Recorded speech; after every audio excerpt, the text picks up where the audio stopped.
of my downfall started with my communication with Jewish for Jesus. I didn't realize then how spiritually bad effect it had on me.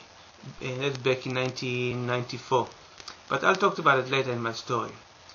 Jewish for Jesus' main mistake is by changing a number of scriptures. Not too many, but you don't need to do too many. Maybe a few dozens. Just changing it. And they're changing it in order to prove that Jesus is God. And by changing, and I don't want to go into the subject if Jesus is God or not. I mean, he's not, but for me, it's not the issue, because I'm not here to protect Elohim.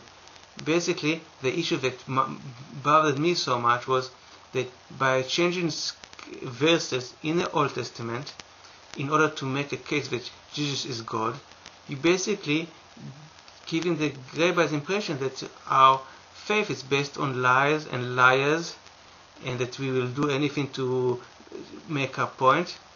And I understand why the rabbis feel so confident about their faith, because we really appear to them to be very ignorant.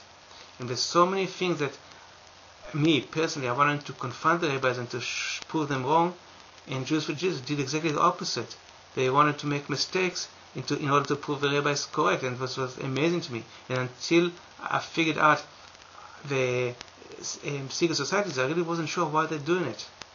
So that's something you have to be aware of. Again, I'm not talking about against all the people of Jewish for Jesus, but it's the dominant ones. That's what's important, because the rest of the Jews for Jesus, like any other group basically, they're just following like herds, and they almost like don't have their own opinion, and it's like basically they do whatever they've been told to do, and it's also sad, and it's also dangerous. I'll come back to the Jews for Jesus. There's another issue about Jews for Jesus. I'm not Jews for Jesus, by the way. I'm not Messianic Jews. I made it very clear from the very beginning. I don't consider myself a Jewish in a sense that Judaism is a counterfeit for the Israelites. So I don't like to use the term Jews. Jews means nothing basically. So rabbis are wrong, and I talked about other rabbis are wrong about defining Jews.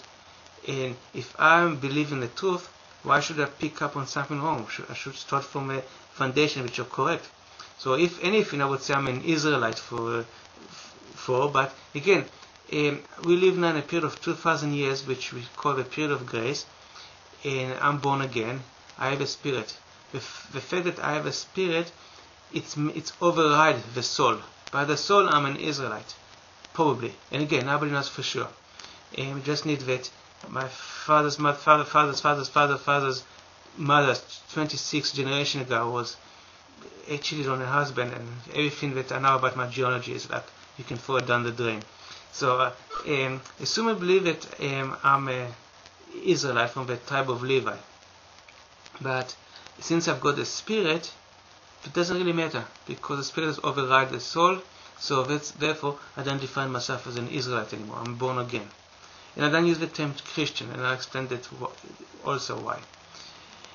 For Jesus, I don't use the term Jesus. As I said, I believe that Jesus is the meaning, this is Zeus, or I am Zeus, or he is Zeus. So whatever, I don't believe in Jesus. I use the name Yeshua. That's the name that Elohim gave him. And not only that he gave him the name Yeshua, I make a issue by the fact that the rabbis purposely dropped the last letter and turned the name Yeshua into Yeshu. So for me, Yeshu and Yeshua is not the same name, and definitely not Jesus. So I'm not Jewish for Jesus, because I don't consider myself technically Jewish, and I'm definitely not for Jesus by name.